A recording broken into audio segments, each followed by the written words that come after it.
Bienvenidos, campeones, a este episodio. Me parece que es el número 14 de Campeones Financieros. Y el día de hoy estoy muy contento de estar aquí con Manolo porque les tenemos un tema bien especial. ¿Cómo estás, Manolo? Bien, con muchas ganas. Y ahorita que estábamos platicando del tema, qué temazo, y que puede ser extremadamente extenso, ¿eh? De hecho, podría ser hasta otro podcast completito que abarcara de este tema, porque los hay, pero pues vamos aquí a echar un gran esfuerzo por dar información de mucho valor de este tema que les traemos preparados para el día de hoy. Así es, y pues sin más preámbulos, el tema de hoy son acciones. Y aquí hay muchas cosas que decir. Me gustaría, Manolo, darle el enfoque general a este episodio para que tengan una buena idea de qué son las acciones, cómo funcionan, recomendaciones generales, etcétera. Y a lo mejor entrar más a detalle en siguientes episodios sobre cada uno de los conceptos que vamos a cubrir ahorita. ¿Cómo ves? Sí, sin duda. Creo que vamos de lo general a lo específico. Hay muchas cosas de gran valor que debemos de conocer como bases financieras del mundo de renta variable, en específico de acciones. Y ya luego, cuando nos metamos a detalle en ciertos estados financieros, en ciertos múltiplos, en ciertos indicadores, pues podemos hablar en muchos capítulos más información de valor. Bienvenidos a Campeones Financieros. Donde Manolo y Omar hablaremos de finanzas. Bueno, pues vamos a hacerle así y comencemos, yo creo que con lo más básico. ¿Qué son las acciones? Por definición, simplemente es un título que representa la propiedad de una fracción de una empresa. Lo voy a repetir otra vez: título que representa la propiedad de una fracción de una empresa. Entonces, mayormente estos títulos se compran en la bolsa de valores por medio de un broker, pero es importante saber que también se pueden hacer de forma privada. Entonces vamos a verlo con un ejemplo sencillo para entender cómo funciona esto. Imagínate que hay una empresa hipotética que tiene 100 acciones y vende cada acción a $1 cada una. Esto quiere decir que si tú inviertes 10 pesos y compras 10 acciones, tendrías el 10% de esa empresa. Correcto, tal cual, muy bien definido, Mark, creo que muy directo. Y hay varias características que hay que hacerlas notar aquí, porque son muy distintos a otros instrumentos financieros que ya hemos platicado. De entrada, el plazo. El plazo es una de las variables que hemos hablado desde el principio, que hay que preguntarnos, así como lo vimos en CETES, en SOFIPOS, en FinTechs, en diferentes estrategias, ¿cuál es el plazo? Y aquí te quisiera preguntar, Omar, si a ti te preguntaran cuál es el plazo de una acción, ¿qué le respondes? Mira, Manolo, para mí invertir en acciones conlleva un plazo muy largo. Yo diría mínimo esperar de 3 a 5 años para ver buenos resultados. Ahora, aquí vale la pena recalcar que no quiere decir que no vayas a ganar dinero en los primeros años. No quiere decir que si inviertes hoy no ganes dinero en meses. Sí se puede, sí me ha pasado, pero es que la bolsa es muy volátil. Ahorita que hablemos de los riesgos, vamos a ver todo lo que puede afectar el precio de una acción, que son muchos factores. Entonces, usualmente si tú compras buenos negocios y los conservas por muchos años, los negocios van creciendo, su valor aumenta y así es como ganas dinero. Pero en el corto plazo, Manolo, un buen negocio puede tener fluctuaciones nada más por noticias malas que a lo mejor ni lo van a afectar. Pero recuerden que en la bolsa nosotros controlamos el precio de las acciones. Somos personas, somos humanos y cometemos errores. A veces somos irracionales, entonces eso afecta directamente el precio y puede que haya minusvalías en el corto plazo. Por eso mi recomendación sería mínimo 3 a 5 años para ver los mejores resultados. ¿Qué opinas tú, Manolo? Bien definido, me gusta mucho. Yo algo que me gusta hacer es tener un precio objetivo, es decir, pues uno busca al final que se tenga una cierta apreciación, y poniendo cualquier ejemplo hipotético, una acción que se adquiere en 100, pues se puede tener un precio objetivo de un cierto crecimiento, es decir, oye, yo le visualizo que esta acción se puede crecer a lo mejor un 20-15% en el futuro. Pero justo lo que dices, Omar, ¿cuánto tiempo puede pasar para que pase esto? Si bien puede ser una noticia muy rápida que en un mes ya se materializó lo que estábamos buscando, o incluso al contrario, ¿no? En un mes ya tenemos rendimientos no favorables como lo estábamos visualizando. Pero para que llegue esa materialización de resultados, pues sí tiene que tomarse un tiempo. Eso para algún tipo de acciones específicas. Hay otras empresas que me gustan mucho y que les veo potencial, como dices, a largo plazo. Que digo, es que esta industria, este tipo de empresa está haciendo bien las cosas, sus productos, sus decisiones directivas, y le veo mucho potencial. Y ahí coincido contigo. Yo en esas específico tendré una visión a varios años. Entonces, cuando tengo estrategias relativamente cortas es porque tengo un precio objetivo que estoy buscando que se materialice a lo mejor en un año y medio, en un relativo corto plazo, pero la gran mayoría de mis horas, la gran mayoría de acciones las tengo con una visión justo de me encanta la empresa, me encanta el sector, creo que están haciendo las cosas bien Y esperaría yo también al menos unos 3 años o más, ¿no? Hay algunas que tengo desde hace 6, 7 años y que siguen, las sigo manteniendo en el portafolio por el potencial que se llegará a ver a futuro. Eso es bien valioso, Manolo, el precio objetivo. Y déjame te cuento que muchas veces me ha sucedido exactamente lo que mencionas. Yo usualmente busco un rendimiento que me permita duplicar mi dinero en 3 a 5 años. Entonces, si tú tienes 15% al año compuesto, en 5 años más o menos duplicas tu inversión. Por eso yo busco un rendimiento del 15% mínimo. Entonces, hay empresas que yo compré hace un año, donde yo buscaba ese rendimiento y tenía mi tesis de inversión y todo, pero resultó que en un año ya se duplicó la inversión, ya llegó al 100% que yo esperaba, en menos de en 2 años, 1 año y medio, incluso en algunas empresas 1 año. ¿Y qué hice? Pues las vendí porque tenía mi precio objetivo, llegó a ese precio antes de tiempo, simplemente las vendí. Al hacer la evaluación, que ahorita vamos a ver cómo, me di cuenta que estaba sobrevalorada, decidí venderla y listo. No quiere decir que estemos casados a un plazo, yo sí me considero inversionista a largo plazo, pero como tú dices, si veo una fluctuación que me favorece, tal vez la aproveche y venda. Claro, y también puedes incluso hasta tomar ganancias parciales, que esa también es una estrategia interesante. A lo mejor dices, es que esta empresa le sigo viendo mucho potencial a futuro, pero ya tengo una apreciación del valor original que había comprado y se vale tomar alguna parte de la captura de esas ganancias. A lo mejor si tenías 1000 acciones, dependiendo de qué empresa estamos hablando, dices, oye, pues a lo mejor vendo 200 y mantengo otras 800 por el potencial, pero voy tomando ciertas ganancias. También podría ser una posible estrategia para ir mitigando riesgos, capturando ganancias, pero mantener tu horizonte de visión a futuro. Totalmente. Yo aquí quisiera comentarles, tal vez se pregunten, oye, ¿y por qué las empresas ofrecen acciones? ¿Qué ganan las empresas? Entonces, mayormente yo veo 2 beneficios. El primero, pues es el más evidente, recaudar capital para hacer crecer su negocio. Usualmente empresas en crecimiento que no tienen ganancias, ¿qué es lo que hacen? Buscan dinero de inversionistas. Ejemplos concretos, pues puede ser por ejemplo un Uber que no tiene dinero, no tiene ganancias, pero recauda a los inversionistas y tiene mucho dinero por así para varios años, aunque no genere rendimientos. Luego va creciendo, eventualmente genera rendimientos y la empresa va creciendo por sí sola, pero al inicio recaudan capital. Tesla hizo lo mismo y hay muchos ejemplos así. Número 2, ¿para qué sale una empresa a la bolsa? ¿Para qué ofrece sus acciones? También puede ser una estrategia de mercadotecnia, simplemente para darle reconocimiento a la marca. Y es que hay algo bien poderoso aquí. Cuando tú compras una empresa, usualmente sientes como que tienes una parte de ella. Y de hecho sí tienes una fracción de la empresa. Entonces eso hace que tú a lo mejor promuevas sus productos o consumas más sus productos. Es algo bien potente. Entonces ahora imagínate millones de inversionistas que compran acciones de una empresa, pues van a querer que esa empresa salga adelante. Y por lo tanto es mercadotecnia de cierta manera gratuita, diría yo, Manolo. Sí, correcto. Muy buenos puntos. Yo aquí algo que seguido me preguntan es, oye, ¿por qué quiere financiarse por ese medio? Y mejor, ¿por qué no va a un banco y pide algún crédito bancario? También este punto es interesante porque efectivamente una empresa, al igual que nosotros, nos podemos financiar a través de instituciones financieras cual un banco. Pero si tiene un proyecto muy ambicioso, quiere un plan de expansión, quiere una nueva línea de productos, quiere a lo mejor un plan de globalización, no sé, un tema que sea demasiado ambicioso, que endeudarse la empresa a lo mejor necesitaría demasiado endeudamiento y sería muy caro ese crédito, o a lo mejor ningún banco ya quiere entrar con una cantidad tan fuerte, pues por eso existen otros mecanismos alternos, ¿no? Ya sea la emisión de bonos o en este caso, como ya explicó Omar, la emisión de acciones para invitar nuevos socios, y también es bastante válido. Aunque también se tiene el lado de mercadotecnia que comenta Omar, también es una decisión difícil para la gente, para las empresas que quieren cotizar en bolsa, lanzarse, porque si se animan a participar en bolsa, es un proceso tardado, no es tan fácil que una empresa empiece a cotizar en bolsa, es un proceso de varios meses, desde que dice quiero hacer un plan para la salida a bolsa, es un plan que tiene que trabajar en conjunto con varias instituciones financieras, con las autoridades regulatorias y puede tardar meses. Y no solo eso, no solamente es un proceso tardado y que requiere un cierto costo inicial, adicional tiene el tema de escrutinio, es decir, una vez que salen a la bolsa, están renunciando a cierta privacidad que tenían como empresa para tomar decisiones muy caseras y a lo mejor una empresa familiar que el comité estaba muy organizado por solamente los hermanos y era un tema a lo mejor muy local, familiar. Cuando salen a bolsa, tienen que ya pasar con una mentalidad distinta porque ahora va a haber mucho escrutinio. ¿Qué quiere decir eso?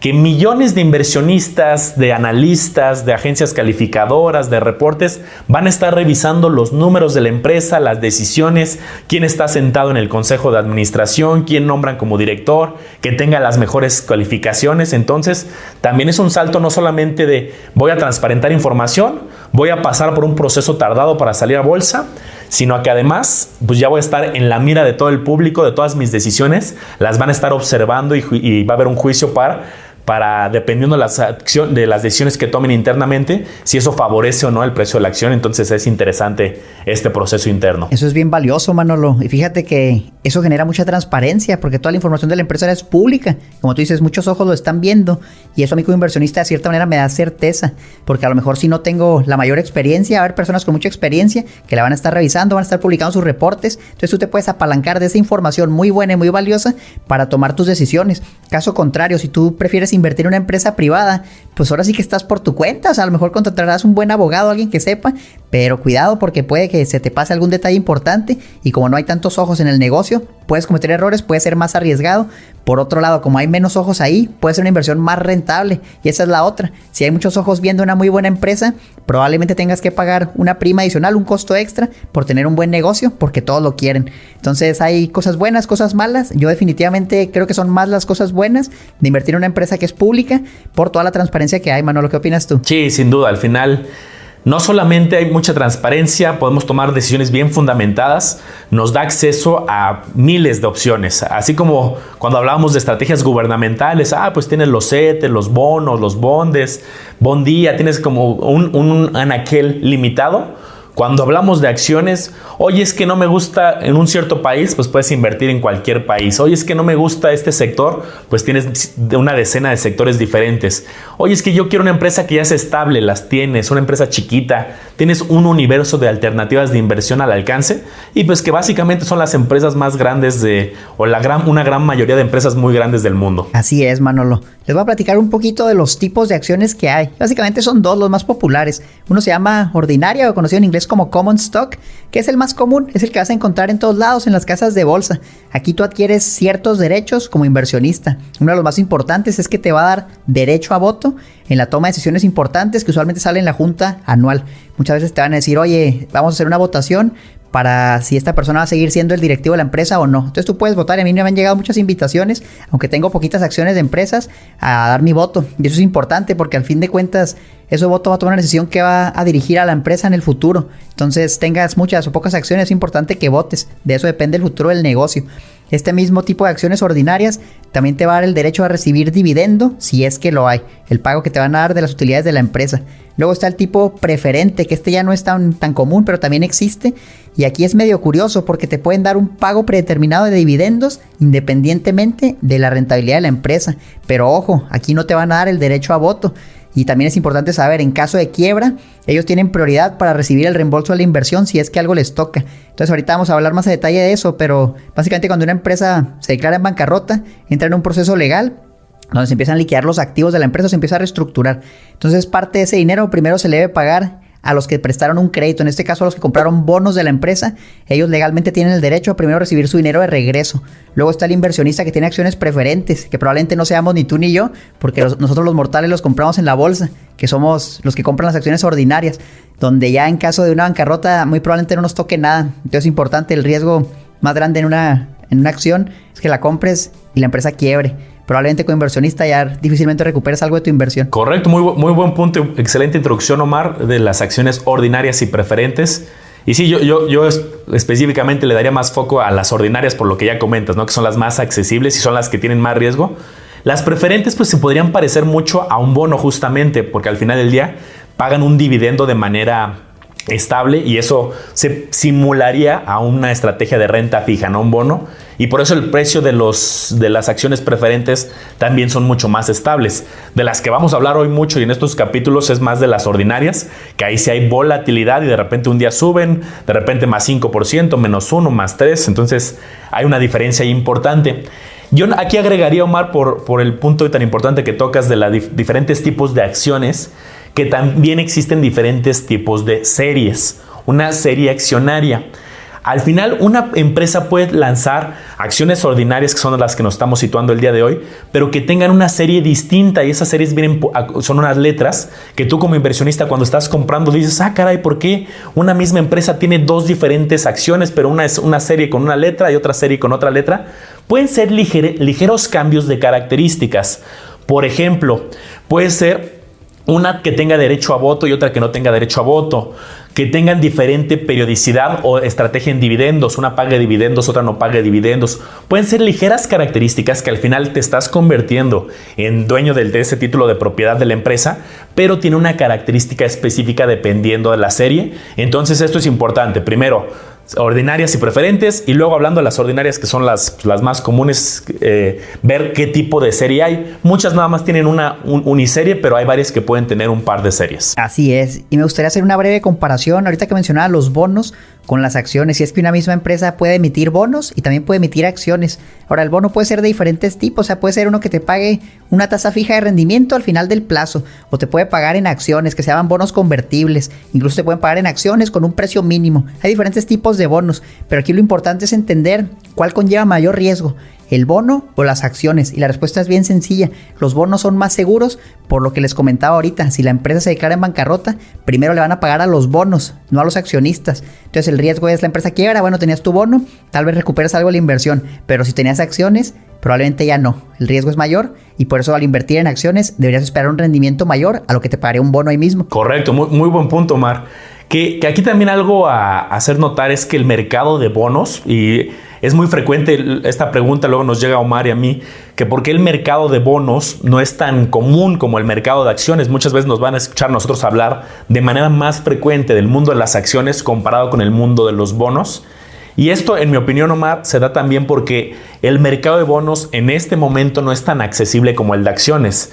El de acciones, alguien que nos esté escuchando y que le llame la atención este tema, con ponerse a estudiar, ponerse a hacer un análisis a detalle de cómo funciona el mundo accionario, abrir un contrato en una casa de bolsa que hoy lo puedes abrir desde 100 pesos, 1000 pesos, pues puede tener acceso a acciones nacionales e internacionales. Pero si alguien dijera, oye, pues ya vi que hay varios bonos ahorita circulando aquí en México, y Volkswagen tiene un bono, y Chedraui tiene otro bono, y hay un mercado de bonos, ahí no es tan común para el pequeño inversionista. Sí puede ser común, pero para un inversionista con un patrimonio a lo mejor de 1 millón de pesos, contratos en bancas privadas de $500,000. Algunos bonos sí tenemos acceso, ya hablamos de los bonos gubernamentales, pero bonos privados requieren mayor monto por lo general. Y adicional, es un mercado menos líquido, que ahorita vamos a hablar de la liquidez, pero para darles una introducción, es un mercado que es difícil comprar y vender de una manera tan sencilla, a diferencia de las acciones, que si yo en este momento quiero comprar acciones de Apple, con un clic lo puedo comprar y luego en 3-4 días después lo puedo vender, y el de bonos es un poquito más complicado. Así es, Manolo, sin duda ahorita hay una barrera de entrada todavía un poco más grande para los bonos. Poco a poco va esto reduciéndose, pero ahorita, como tú bien comentas, las acciones son mucho más líquidas, más fácil de acceder. Y yo les quiero platicar sobre los riesgos de invertir en acciones. Y es que hay muchísimos, y se los voy a tratar de decir lo más detallado posible, porque es bien importante que lo conozcamos. Entonces vamos a empezar con el más popular: riesgo por la volatilidad. ¿Qué quiere decir esto? Todo lo que cotiza en la bolsa de valores, su precio cambia constantemente de lunes a viernes en horario donde la bolsa está abierta. ¿Qué quiere decir? Que puede subir, puede bajar constantemente en cuestión de segundos, de minutos. Tú ves el precio fluctuar. Por eso salen las famosas gráficas, ¿no? El precio de una acción que sube, baja, y así se la va llevando. Entonces es el primer riesgo, que compres y pasó un minuto y resulta que la acción bajó. Pues hay una minusvalía virtual, una pérdida virtual, que simplemente quiere decir que si tú vendieras en ese momento, tendrías una pérdida. Si no vendes y luego se recupera, pues no pierdes nada, no pasa nada. La pérdida o la ganancia se materializa hasta que tú vendes tus acciones. Luego está el riesgo en el precio de las materias primas. Y aquí imagínate un negocio que produce algún tipo de producto físico, y para esto requiere alguna materia prima que tiene un precio definido. Imagínate que el costo de su materia prima aumenta por alguna razón, por escasez, por alguna noticia. El costo de la empresa va a subir. Entonces ahora el problema es, ¿le puedes pasar ese costo al cliente o no? Si no puedes, tú lo tienes que absorber, y puede ser un riesgo que puede afectar el precio de la acción porque su utilidad se va a reducir. ¿Tú nos quisieras compartir algunos riesgos, Manolo? Porque tengo muchos, pero no voy a dejar de hablar por un rato. Te propongo, da los riesgos que ya tienes listados, y yo al final a lo mejor pongo un caso de alguna empresa que cayó en algún tema de riesgos importantes. Claro que sí, vámonos pues. Riesgo de las noticias, este es bien común. Sale una mala noticia, una buena noticia, y la bolsa se puede volver loca. Y hoy es un muy buen día para ejemplificar eso, porque justamente hace unas horas salió una noticia que dice que Pfizer sacó una vacuna con 90% de probabilidad de prevenir el coronavirus. Las acciones que se veían beneficiadas por esto, empresas como el turismo, los cruceros, subieron muchísimo. Yo estoy viendo ahorita movimientos de 20%, 30% en un día. Que ojo, no es algo normal. De hecho, en todo lo que he invertido en la bolsa jamás había visto algo así. pero puede pasar, aquí está pasando. Eso es el riesgo de las noticias o de las elecciones, ¿no? Ganó un presidente, ganó otro, todo eso afecta directamente a la bolsa. Luego están las puntuaciones crediticias y hay instituciones grandes como Fitch, Moody's y Standard & Poor's que califican el crédito, la puntuación crediticia de cada empresa. Si una de esas empresas te llega a bajar la calificación, aguas porque también puede bajar el precio en bolsa, usualmente eso es lo que sucede. El riesgo de quedarse anticuado. Imagínense una empresa como Blockbuster, que antes era el rey de las películas. Tú ibas y rentabas tu película, rentabas videojuegos. Me acuerdo de esos tiempos muy buenos. Llegó Netflix y le dijo, yo tengo una idea, vamos a mandarlo por paquetería. Blockbuster le dijo, ¿sabes qué? Es que eso no es el futuro. Y te pones a ver hoy, muchos años después, Blockbuster ya no existe, ya desapareció. Y Netflix es el rey de las películas digitales, no ya ni por paquetería. Es el riesgo que te quedes anticuado por no ver al futuro. Luego está el riesgo de los reguladores, y aquí mucho cuidado, porque hablábamos de que la información es pública y hay muchos ojos ahí, pero eso no quiere decir que la información sea correcta, y por eso hay reguladores que están auditando constantemente. Entonces les pongo un ejemplo bien concreto de una empresa que se llama Luckin Coffee, que daba números falsos en sus reportes. Lo cacharon y ¿qué pasó? La acción bajó 70% en un día. Entonces el riesgo de reguladores, que algo salga mal en la empresa que tú tienes y venga un buen bajón. Riesgos legales por el gobierno. Imagínense que sale una ley que afecta directamente a tu negocio. Y otra vez vamos a aterrizar un ejemplo concreto. California publicó un decreto para que en 2035 ya no operen autos nuevos con gasolina. Ya no van a vender autos nuevos que funcionen con gasolina. ¿Qué quiere decir esto? Para fabricantes como Ford, como GM, que hacen automóviles mayormente de gasolina, que se tienen que modernizar o morir. Ese es el riesgo legal por el gobierno.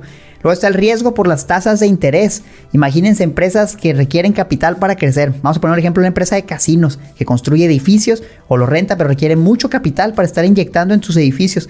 ¿Qué pasa si las tasas de interés que utilizan para financiarse aumentan? Eso puede reducir sus márgenes de ganancia o pueden hacer incluso que la empresa salga del mercado, que simplemente no pueda costear ese costo financiero y tenga que quebrar. Y por último, el riesgo de la inflación. Es lo mismo ahorita que hablamos de las materias primas. A lo mejor suben los precios de todo, pero si tú no le puedes pasar el costo al cliente, lo tienes que absorber. Y si tus márgenes son bajos, cuidado porque la empresa puede quebrar. Buenísimos ejemplos, Omar. Y creo que con este gran resumen que nos compartes, pues hay muchos elementos que tenemos que revisar. No es una decisión para tomar a la ligera.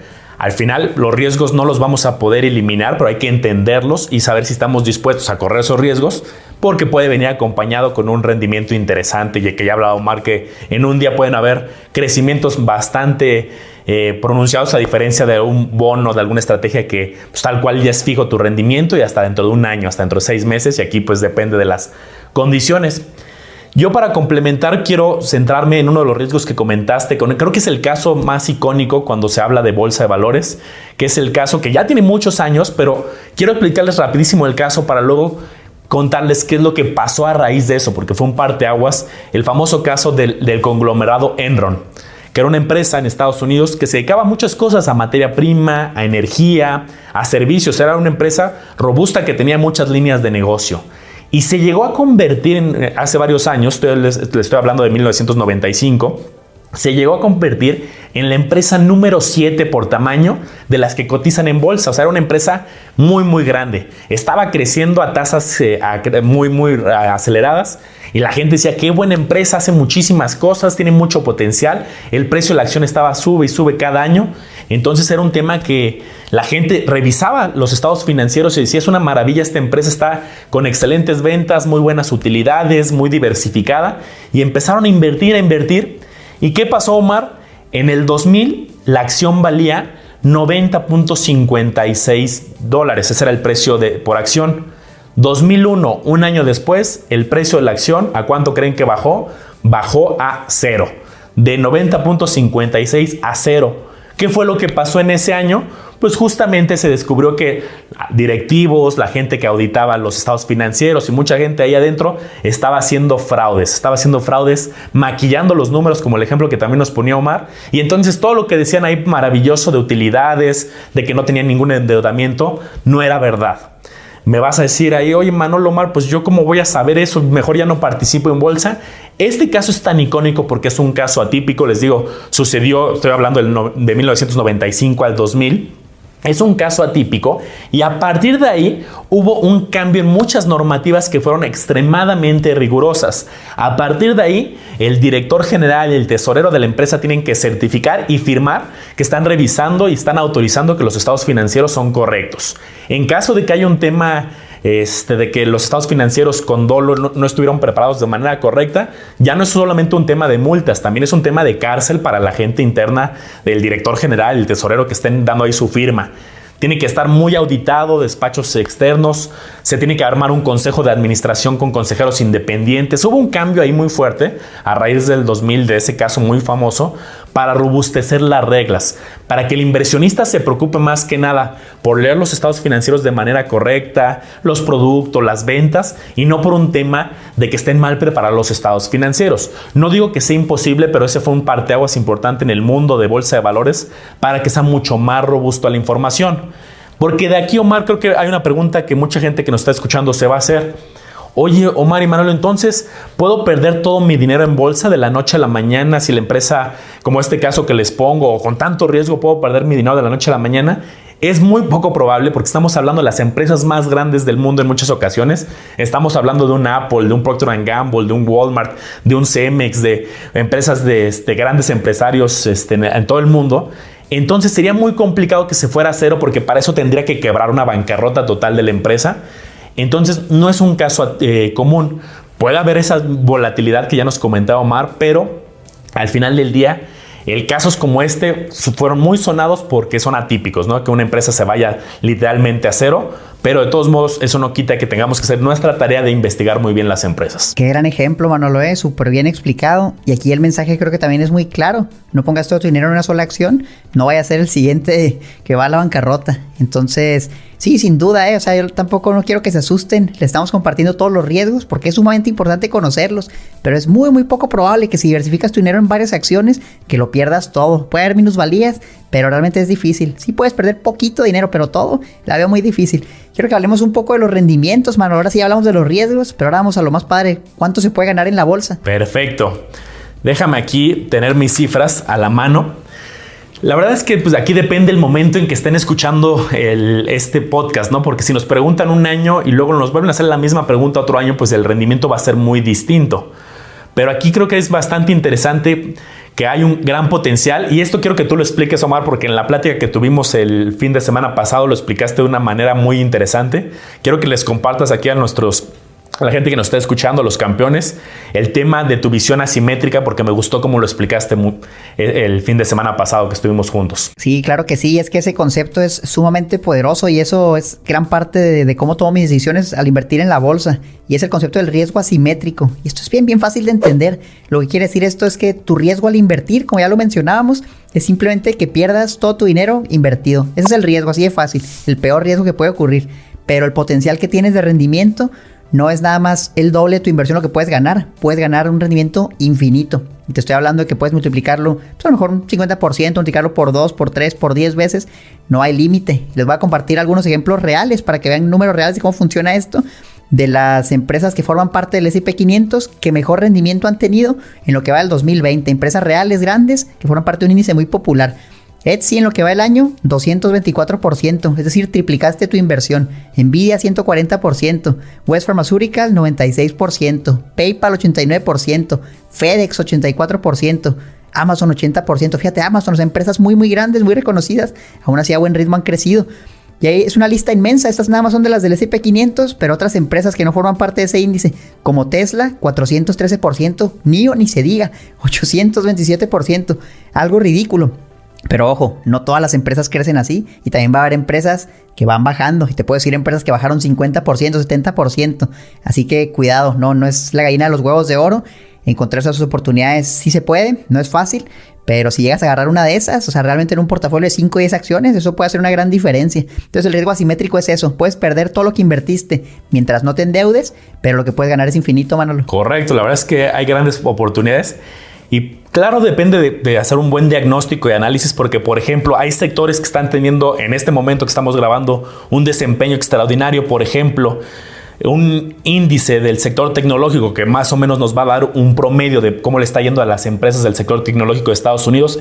De un año para atrás, un índice, por ejemplo, el XLK ha tenido, bueno, más bien es un ETF, perdón, ha tenido un desempeño de 41.97%. Quiere decir que el sector tecnológico este año le ha ido bastante bien, pero por ejemplo el sector consumo, medio también de otro ETF, que luego hablaremos más a detalle de esto, ha tenido un desempeño de 7% de un año para acá. Entonces fíjense, hablando de la bolsa de Estados Unidos los dos, pero uno enfocado, la estrategia enfocada al sector tecnológico hablamos de casi un 42% y el sector consumo hablamos de un 8% en un año. Las dos siendo portafolios diversificados de varias acciones de Estados Unidos, mismo país pero diferente segmento, diferente industria y un comportamiento muy distinto. Entonces puede haber muchas oportunidades, pero sí hay que tener ese diagnóstico, ese análisis de qué sectores, qué tipo de empresas les vemos potencial, y cuando haces un análisis y sale como esperas, pues puedes tener resultados como los que comenta Omar, muy muy atractivos. En el largo plazo, Omar, me gustaría preguntarte esto. ¿Cuál crees que sería un rendimiento? Esta pregunta sé que es bien difícil y yo luego se lo echo a directivos del sector financiero y luego no se la quieren echar la respuesta. Pero bueno, nosotros aquí decimos las cosas como son, ellos porque están más comprometidos, ¿no? Porque no quieren dar un dato de su institución financiera. En el largo plazo, ¿qué nivel de rendimiento crees que sea aceptable en bolsa? ¿A qué me refiero en el largo plazo? Alguien que diga, voy a ir comprando diferentes acciones, las voy a ir manteniendo, voy comprando unas, me voy deshaciendo de otras. Y en un promedio a lo mejor de 5 años, que ahorita hablábamos de 3 a 5 años, ¿cuál crees que es un desempeño que digas, pues es bastante bueno, de aquí hacia arriba fue un desempeño bastante aceptable? Sí, Manolo, realmente aquí hay mucha transparencia. Yo abiertamente te puedo decir que esa respuesta es bien sencilla y vamos a remitirnos a los datos históricos. El índice S&P 500, el más popular del mundo, más o menos por año compuesto durante un plazo muy largo, crece 10% por año en dólares. Entonces esa sería la respuesta concreta. Si sigues al índice, 10% al año, está bastante bien. Si inviertes en acciones individuales y te va súper bien, un inversionista legendario como un Warren Buffett, él tiene un interés compuesto, rendimiento compuesto de 20% al año anualizado. Eso ya es así como que wow, en un plazo de 10, 20 años si logras eso, probablemente ya seas multimillonario, porque métete en una calculadora de interés compuesto, ponle 20% de rendimiento y hasta con inversiones bajas se multiplica muy rápido conforme pasa el tiempo. Entonces yo te diría, 10 es que lo hiciste bien, hiciste lo mismo que el índice, menos de 10 pues mejor comprar un ETF que siga el índice. Si ganas un 15, 20%, yo creo que deberías seguir haciendo eso. Y si llegas a ganar más de 30%, es que probablemente nada fue un buen año, pero dudo que sea sustentable a largo plazo. Y yo te comparto mi ejemplo concreto. Yo un rendimiento anualizado actual llevo como 50%, pero pues yo sé que eso es imposible a largo plazo. Fueron años buenos ahorita por lo del coronavirus, porque aproveché la bajada, pero obviamente no espero ganar eso a futuro. Yo esperaría con ganar un 20%, estaría más que contento, Manolo. ¿Qué opinas tú? ¿Cuál rendimiento crees que sea algo bueno en la bolsa? Yo espero que sí lo mantengas, Omar, ese 50%, para que en 10 años estemos hablando de que estás en la lista del top 10 de billionaires aquí en el mundo, más bien, ¿no? Gracias. Ojalá. Sí, coincido mucho contigo. Me gustó y me encantó el ejemplo y esta banda para que la gente la tenga en mente. Un 10% en el largo plazo, uno de los índices más representativos, un 20% inversionistas legendarios. ¿Por qué también es importante esto? Para tener un baño de realidad, porque luego también vemos ciertos brokers o ciertas promesas falsas allá afuera, ¿no? Que acuérdense que aquí siempre nos gusta hablar también de los temas de, pues no solamente de riesgos, sino también de fraudes. Luego he visto también ofertas de, oye, gana el 60%, 70% anual. Pues imagínense, si Warren Buffett, que es justamente una de las personas más ricas del mundo y legendarios inversionistas, está en este nivel compuesto, pues imagínense alguien que te está prometiendo algo fuera de mercado de 50, 60%, pues nada más hay que tengan mucho ojo en analizarlo. Pero esa banda, ese rango que diste, Omar, me gusta, haciendo notar que va a haber años buenos y va a haber años que no son, que a lo mejor no tienes un desempeño tan exitoso, pero el chiste es justamente tomar oportunidades cuando hay años que a lo mejor no son tan buenos, pueden ser años también de oportunidades. Muchas veces tenemos la falsa creencia de que el mejor momento para invertir es cuando las empresas están, todos los noticias están subiendo la bolsa y noticieros con encabezados espectaculares. Ahí hay que tener cuidado porque no se trata simplemente de andar cazando un momento, más bien es de convertirse, yo creo que en un inversionista integral que cada año está tomando decisiones constantemente en su portafolio de acuerdo a su perfil, está agregando y está deshaciéndose de algunas emisoras, algunos ETFs, y eso es lo que hace que cuando tengas años tan buenos buenos como este que ya hablaba Omar de 40, 50%, pues eso va a ayudar que justo a lo mejor tu promedio de los últimos 5 años no sea el 10, sino sea el 12, sea el 15, sea el 18, y eso hace muchísima diferencia en el largo plazo. Así es, Manolo, totalmente de acuerdo. Yo quisiera compartirles el proceso que sigo para elegir acciones. Me gustaría que ahorita nos compartieras el tuyo, Manolo, a ver si concordamos, si no. Lo padre de aquí es que yo creo que no hay algo que sea correcto, simplemente cada quien tiene su método y lo puede ir adaptando. Entonces yo les voy a decir de manera muy general cómo lo hago. Lo primero que me gusta hacer cuando investigo una empresa para comprarla, pues es entender cómo funciona el negocio y qué riesgos conlleva, qué hace el negocio, qué vende, cómo gana dinero. Para eso me meto al reporte anual que se llama 10K, usualmente para empresas de Estados Unidos, y ahí te aparece a detalle qué hace el negocio, cómo gana dinero. Lo lees y listo, vas a saber cómo funciona. Luego me gusta leer los estados financieros, que son 3: estado de resultados, balance general, estado de flujo de caja. Y eso básicamente también lo encuentras ahí en el reporte anual 10K, o hay páginas especializadas como Yahoo Finance o Morningstar que ya te lo ponen por muchos años. Del estado de resultados me gusta ver, ahí veo las ventas y las ganancias, y lo ideal es que ambas vayan aumentando año con año constantemente, y que en el pasado lo hayan hecho también, que tengan un buen historial de crecimiento. Del balance general, pues que tengan muchos más activos que pasivos, que tengan poca deuda y mucho efectivo en mano. Eso sería lo ideal para mí. Del estado de flujo de caja, obviamente busco un flujo de efectivo positivo, que el flujo de sus operaciones sea positivo, y en cuanto a inversiones y financiamiento, que ahí tengan números negativos, porque eso quiere decir que están invirtiendo y que están pagando sus deudas. Luego me gusta leer, para estar actualizado, el reporte trimestral más reciente, que es el 10Q. De ahí escucho la última conferencia trimestral y de pasada la última conferencia anual para ver qué dicen los directivos sobre el negocio. Muchas veces ahí se conectan bancos y empiezan a preguntar a los directivos: oye, estos números ¿de dónde los sacas? Oye, ¿cuál es tu proyección al futuro? Entonces esos datos son importantes para ver qué dicen los directivos de la empresa, que son los que realmente tienen todos los datos a la mano y te los están compartiendo. Luego me gusta analizar a los directivos. Oye, ¿quién dirige a la empresa? ¿Quién es el CEO, el presidente, el CFO? ¿Cuál es su trayectoria profesional? Si tienen acciones de la empresa, esto es bien importante, Manolo. ¿Realmente tienen un incentivo para que la empresa crezca? ¿Cuál es el incentivo? Tener acciones. Imagínate a alguien que tiene 100,000 acciones de Facebook, pues obviamente él quiere que la acción suba, porque lo que puede ganar ahí puede ser muy grande. Entonces aquí ver si los directivos tienen acciones, si sí tienen, la están comprando, están vendiendo, no están haciendo nada. Ojo con los directivos que están vendiendo sus acciones, sobre todo en cantidades grandes, porque eso es una mala señal. Oye, ¿por qué estás vendiendo las acciones de la empresa que lideras? ¿Será que viene algo malo? Eso es una muy mala señal. No se asusten tampoco tanto con eso. A veces me dicen: oye, Omar, es que Jeff Bezos está vendiendo las acciones de Amazon. Vendió tantos billones de dólares de acciones de Amazon. Pero luego te pones a ver el porcentaje de lo que representa, de lo que tiene, es 1%, 2%. Y luego te pones a ver que fondea otras empresas y va a donar a la caridad. Y dices, bueno, pues, o sea, realmente ellos también tienen que comer, también tienen que vivir. Y es razonable eso. Pero si tú me dices: oye, Jeff Bezos vendió el 80% de sus acciones, pues aguas, porque yo vendería mis acciones de Amazon nada más por esa razón. Y por último, me gusta leer las noticias relacionadas con la empresa. Busca en Google el nombre de la empresa y ponle noticias y empieza a ver qué te sale, para que estés más o menos actualizado con el tema. Ya con toda esta información, si me gusta, Manolo, el negocio, fíjate, aquí todavía no estoy hablando de números, de comprar o vender. Nada más es conocer la empresa a detalle. Si eso me gusta, ahora sí voy a hacer la evaluación de la empresa. Usualmente lo hago a 3 a 5 años. Ya más de 5 años se me hace muy complicado y poco realista. Y para esto hay varios métodos, ¿no? Puedes usar el Price to Earnings, el EV/EBITDA, el EV/Free Cash Flow. Hay varios métodos de evaluación dependiendo de la empresa. Si la empresa tiene ganancias, si no tiene ganancias, a lo mejor el precio sobre ventas, el Total Addressable Market. Son muchas métricas muy complejas que ahorita no las voy a cubrir a detalle, pero luego las podemos ver en otro podcast si así lo desean. Y básicamente lo que se trata es cuánto vale la empresa ahorita, cuánto va a ganar en el futuro, y con base a lo que va a ganar, cuánto puede llegar a valer la acción. Entonces ella puede sacar porcentajes de rendimiento. Oye, si la compro a este precio y se va a vender a este precio en 3 años, a lo mejor estoy ganando ¿cuánto? Un 10%, 15% anual compuesto, y ya tomas una decisión. Como yo les digo, yo busco mínimo un 15% anual compuesto. Entonces si veo ese número arriba del 15, para mí puede ser una buena oportunidad de compra. Pero aguas, no se fijen nada más en la evaluación, porque muchos ven una acción y déjame, me pongo a ver los números y hago la evaluación. No, se entiende qué estás comprando, entiende cómo funciona el negocio, quién lo dirige. A fin de cuentas, los números sí sirven, pero lo más importante es hacia dónde va a ir la empresa en el futuro, y eso solo puedes ver pues viendo quién la está dirigiendo y hacia dónde la va a llevar. Entonces es un resumen muy general de cómo las analizo, Manolo.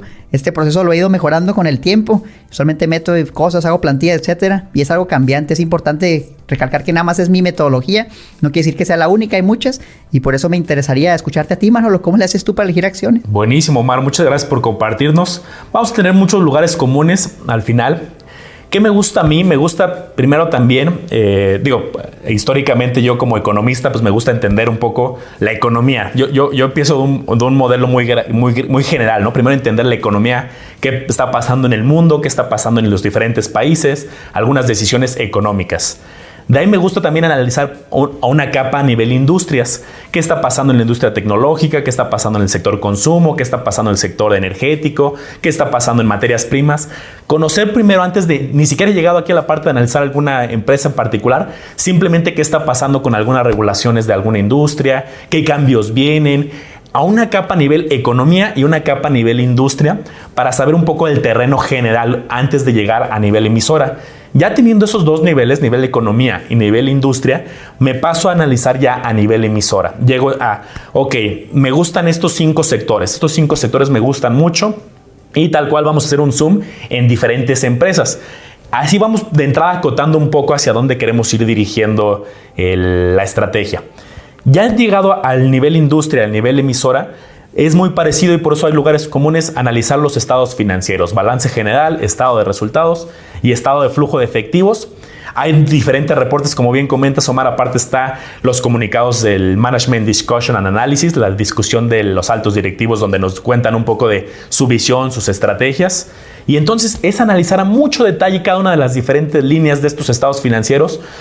Vale la pena tocarlo también en otra sección, como dices, porque sí, del balance general pues hay muchísima información. Cuánto efectivo tienen, cuánto inventario tienen, compararlo contra años pasados, compararlo contra otras empresas. Siempre me gusta hacer comparaciones contra otras empresas del mismo sector, por eso empiezo a hacer mi análisis a nivel industria. Yo quiero X empresa, pero quiero analizar unas 2, 3 adicionales que a lo mejor no tengo interés en comprarlas, pero quiero hacer comparativas. Porque luego nos puede dar falsos datos. Por ejemplo, oye, esta empresa está vendiendo mucho, está creciendo mucho sus ventas. Hay una pregunta natural que yo me haría: ¿es por un tema de la empresa o es por un tema de la industria? Que todas las de la industria están teniendo un buen desempeño, o es por particular algo que ha hecho esta industria. Entonces siempre me gusta comparar contra la misma empresa, contra su pasado. Me gusta agarrar varios años, al menos unos 3, 4 años al pasado para ir haciendo tendencia. Trato normalmente de tener al menos 5 años, así tal cual como le fue en 2020, 19, 18, 17, 16, para ir entendiendo un poco la ciclicidad. Porque a lo mejor fue un crecimiento atípico del último año. Está vendiendo muchísimo, creció 30% sus ventas, pero llevaba 4 años de malas ventas atrás. Entonces me gusta como entender un poco la historia. Entender la historia hacia atrás de la misma empresa, compararla con otras empresas del mismo sector para yo saber si sus ventas, si su inventario, si sus cuentas por cobrar, si sus cuentas por pagar, todas las diferentes líneas del balance general, del estado de resultados, sus costos de venta, gastos administrativos, investigación y desarrollo, las diferentes líneas. Hay algunas empresas que hay unas líneas más importantes que otras. Por ejemplo, investigación y desarrollo es una línea que yo quiero saber cuánto están gastando, a lo mejor en temas de salud, temas tecnológicos, temas de biotecnología, pero a lo mejor hay algunas industrias donde puede que no tenga tanto peso en la decisión, y por eso me gusta hacer mis análisis sectoriales, porque algunas van a tener más relevancia que otras. Por ejemplo, el nivel de inventario, pues en una empresa muy enfocada a servicios puede que no sea un dato tan relevante como cuando estamos analizando, por ejemplo, un Walmart, ¿no? Que puede ser más relevante, una empresa que tenga que tener un inventario específico. Propiedad, planta y equipo, ¿cuánto tienes de diferentes terrenos, de diferentes edificios, de diferentes industrias? Pues a lo mejor en algunas son muy importantes y en otras, que sea un negocio virtual, eso pasa a segundo plano. Entonces, analizar a mucho detalle los estados financieros para llegar a las famosas razones financieras y múltiplos. Este tema es muy, muy extenso, pero al final puede ser más sencillo, después de echarle un ojo a buen detalle a los estados financieros, pasarlo en términos de razones financieras. Que las razones financieras, para quien nos esté escuchando, no es otra cosa que a través de estos estados financieros que estamos comentando, son ciertos números que salen de ahí mismo. Muchas veces son divisiones, multiplicaciones de los mismos estados financieros que tienen una interpretación, estos múltiplos o estos estados financieros, razones financieras de qué tan endeudada está la empresa, qué tan solvente es, cuántas veces puede pagar sus deudas con su flujo. Hay muchas razones financieras interesantes que difícilmente una empresa, todas las razones financieras nos van a dar una señal favorable de compra, pero sí puedes ver que tenga muchos comunes de, oye, pues de la mayoría de las razones financieras que estamos analizando, muchas se ven sólidas, se ve que tiene buen efectivo, que tiene buenas ventas, que tiene buenos crecimientos, buen flujo de operación. Te da mucha información para tomar decisiones. Y luego también están los múltiplos, que eso lo vamos a ver también para otro episodio. Entonces, Omar, para no hacerte el cuento largo, análisis a nivel economía, análisis a nivel industria, análisis a nivel los estados financieros, comparar contra su pasado, comparar contra otras empresas, hacer análisis de razones financieras y de múltiplos y tomar decisiones. Eso en la parte cuantitativa. Aparte, creo que esto vamos a coincidir, que sí tienes que tener una parte de feeling. Al final, no hay un número, un indicador perfecto que digas, es que este indicador tiene un valor mayor a 1.5, cómprala. Sí va a haber muchos indicadores, eso te va a dar mucha seguridad, pero sí requiere un poco de la experiencia de poco a poco tú ir viendo qué empresas les ves potencial, qué ves que está pasando en la industria, qué ves que sus patentes, sus productos, sus planes de expansión que te hagan sentido, y sí tiene una parte de cierto feeling interno, pero fundamentado con números detrás, y ir haciendo tus propias proyecciones y estimaciones, que al final del día sí tienes que combinar proyecciones, estimaciones, una parte de incertidumbre que va a depender mucho de la visión del inversionista, pero sí bien acompañado con un análisis fundamental detrás. Qué potentes consejos, Manolo. Sí concuerdo en todo lo que dices, totalmente. Sin duda, al final necesitas tener esa sensación de que te gusta la empresa y que la quieres comprar. Muchas veces eso es lo que decide si inviertes o no. Después de hacer todo eso, a lo mejor todavía estás dudoso y te vas por el feeling, ¿no? Como bien comentas. Pero ojo, no se vayan a ir nomás por el feeling sin hacer análisis fundamental, porque ahí puede ser más peligroso. Entonces, lo que comentamos mayormente es análisis fundamental, Manolo. Yo no sé qué opinas del análisis técnico. Yo no estoy en contra del mismo. Yo te soy honesto, yo no lo practico, pero no dudo que te pueda servir. En el futuro a lo mejor me gustaría entenderlo más a detalle. Actualmente me he ido bien sin usarlo, pero no estoy cerrado a nada. ¿Qué opinas tú del técnico? Sí, yo coincido. Yo soy muy fundamentalista, pero también tengo esa visión de combinarlo. Fíjate, yo más que combinar análisis técnico para la toma de decisión del momento de entrada, también me gusta usar que es un tema que he usado mucho a lo largo de mi trayectoria profesional, es más que nada usar también temas estadísticos, ¿no? O sea, no solamente tomar la decisión, pues me gusta futuro y entro en este momento. Sí me gusta un poco analizar la tendencia del precio actual, un poco de datos estadísticos, pero no creo que esté de más, como dices, se pueden combinar. Hay personas que están muy volcadas solamente al técnico, ¿no? Y dejan de lado lo fundamental. Creo que nuestra visión, al ser de mediano y largo plazo, hace más sentido la parte fundamental, pero coincido que al final pues son más herramientas, y tener más herramientas pues creo que no viene a restar, sino puede venir a sumar. Pero pues cada inversionista tendrá sus diferentes metodologías y herramientas. El mismo análisis fundamental, ya hay cientos de herramientas, ¿no? A lo mejor, no es solamente como decir, oye, ¿qué escoges? Técnico, fundamental. Si te metes a fundamental, hay más de 200 indicadores, y si te metes a técnico hay otros 200. Creo que sería muy difícil alguien que diga, voy a aplicar 400 indicadores en mi tesis de inversión, porque se terminaría perdiendo entre tantos indicadores, y unos van a estar a favor de comprar, otras de retener, otras de vender. Por eso yo creo que también es muy válido que cada inversionista diga, estos indicadores me hacen sentido, esta metodología. Poco a poco se va a ir incorporando unos nuevos, pero creo que sería muy complicado que alguien quiera trabajar con 400 indicadores para tomar decisiones. Pero te propongo algo, Mar, vamos echándole un ojo a la parte técnica también para ir viendo en nuestras propias carteras y gestión personal, y lo adaptando a lo mejor en unos meses, para aquí con los campeones o con algún otro proyecto de los que tenemos en mente en conjunto, pues ver si podemos hacer algo que combine lo fundamental y lo técnico. Sin duda, Manolo, me encantaría, sería una muy buena idea, que incluso podemos aplicar a nuestros portafolios. Entonces, ¿cómo no? Vamos a echarle un ojo y luego le vamos compartiendo lo que descubrimos. Y me gustaría, para cerrar este episodio, Manolo, bueno, primero proponerte el siguiente episodio, tal vez hablar de razones financieras, porque creo que muchos se van a quedar con la duda, oye, ¿qué razones uso? ¿Cómo funcionan? Entonces creo que puede ser un buen complemento, ya que estamos hablando de acciones, algunas razones financieras populares, que tú nos compartas las que tú usas, yo comparto las que uso, y ahí vamos viendo, Manolo, ¿cómo ves? Sí, me parece bien, creo que ese va a ser un tema bastante extenso, hablar de razones, hablar de múltiplos, y un tema un poco más intermedio. No se espanten, porque pues hay... Ya saben que muchas veces los financieros les ponen como nombres muy rebuscados a los mismos términos, pero al final, ya que ves lo que hay detrás, dices, pues simplemente era una división de cuántos activos tiene la empresa y lo estás dividiendo entre cuánta deuda tiene y listo, ¿no? Y ya eso tendrá una interpretación. Es algo que sí requiere su estudio, sí requiere dedicación, pero al final del día no es algo tan complicado. Sí hay algunos indicadores que pueden ser muy rebuscados, pero no nada que me preocupe, ¿eh? Totalmente de acuerdo, entonces lo vamos a ver pronto. Quiero darles algunos consejos finales desde mi punto de vista, si se animan a invertir en acciones, y eso es nada más mi opinión. Yo les sugeriría que tuvieran en todo momento entre 5 y 12 acciones. Menos de 5 creo que es muy poco diversificado. Más de 12 es difícil darle el seguimiento. No quiere decir que si tienes 13 ya va a ser el fin del mundo, Pero acuérdate que tienes que estarle en seguimiento a los estados financieros o que van publicando los reportes y eso es constante. De preferencia que lo hagas mínimo una vez cada 3 meses, una vez al año. Mientras más empresas tienes, pues más tiempo te consume. Sería 5 o 2 acciones, se me hace razonable. Comienza con poco dinero, aunque tengas un gran capital. No te quieras volver loco y digas, oh sí, NIO 800%, déjame le meto toda la bolsa.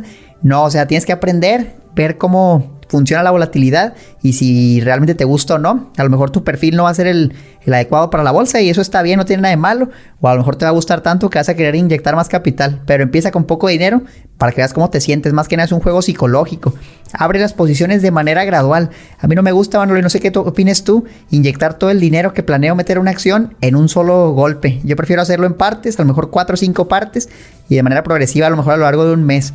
Depende mucho de la situación, pero poco a poco. Eso me da certeza que al abrir una posición ya estoy adentro, ya siento que estoy adentro y si baja y me gustaba la empresa y ya la he analizado, a lo mejor compro un poco más. Si sube mucho, a lo mejor evalúo venderla. Es algo que te anima ya a motivarte a invertir, porque si dices, oye, es que me voy a esperar hasta que esté bien baja y ahí lo voy a meter todo, realmente muchas veces nunca va a pasar eso y la empresa va a subir y se te va a ir la oportunidad. Entonces a mí me gusta amarrarte, comprometerte con una pequeña posición.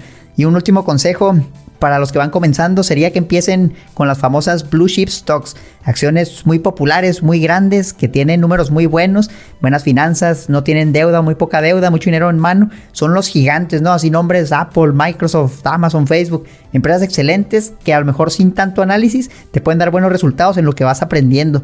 Pero sin duda, si vas a empezar, no empieces en lo que se conoce como small caps, empresas chiquitas, porque el riesgo es mayor y ya tienes que hacer un análisis más detallado. Entonces, Blue Chip Stocks, hay muchos analistas, muchos ojos encima de la empresa, que tú puedes consultar esos reportes y ahí empezar a tomar decisiones para dar tus primeros pasos en la bolsa de valores. Muy buenos consejos, Omar. Yo cerraría con 2 consejos, uno muy a la par. Al final, pues no inviertan en una empresa que no la entiendan, tal cual. Tienen que tener la capacidad de platicarle a su amigo, a su abuelita, a alguien que no tenga idea de nada de finanzas, si tienes la capacidad de explicarle robustamente, fíjate que, abuela, que quiero invertir en esta empresa porque tiene estas ventas, este crecimiento, trae estos productos que son muy atractivos, ya revisé y la verdad es que su endeudamiento está controlado y tiene mucho flujo para pagarlo, tiene un crecimiento de tanto dígito. Si puedes hacer esas explicaciones que ya estás más o menos preparado, pero que no sea un análisis de, pues es que me late porque pues quiero comprar al final Bimbo porque como pan Bimbo y todo el mundo come pan Bimbo. No, tienes que tener la capacidad de platicar a detalle cómo funciona y qué está pasando detrás en la empresa.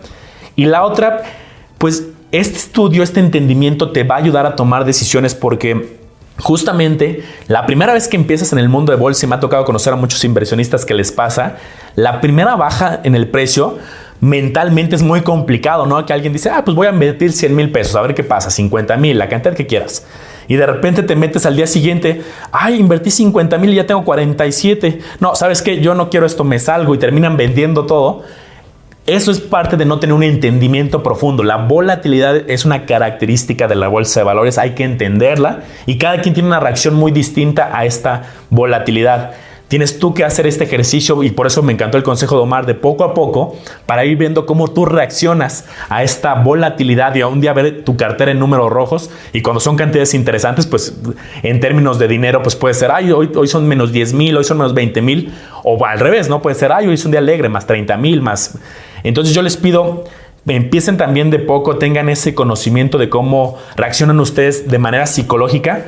Pero ¿saben qué es lo mejor? Que cuando estudias, entiendes bien el funcionamiento, entiendes el pasado, ves cómo ha fluctuado y te empiezas a empapar en este mundo, cuando te llegue a pasar eso, pues tú ya vas a poder tomar decisiones más racionales, vas a poder decir, esto es normal, esto es una oportunidad para meter más, no, esto ya quiero venderlo. Vas a poder tomar decisiones más fundamentadas a que te agarren con los dedos en la puerta de, bajaron las acciones, ¿qué hago? Vendo y no tomes decisiones de pánico, pero cuando estudias y tienes ya un entendimiento de cómo funciona, se mitiga un poco este tema psicológico y ya nos ponemos más que nada a tomar decisiones. Excelentes consejos finales. Pues ahí lo tienen, campeones. El episodio número 14 hablando de acciones de manera general. Pronto vienen más episodios. Si les gustan, déjenos un comentario sobre qué temas quieren que hablemos. ¿Les gustó el tema de las acciones? ¿Quieren que entremos más a detalle? Si están en YouTube, déjenlo ahí. Si están en Spotify, en Apple Podcast y ahí no pueden comentar, pues mándenos un mensaje. Estamos en Instagram, estamos en Facebook como Campeones Financieros. Entonces por ahí nos pueden contactar directamente a Manolo y a mí. No olviden de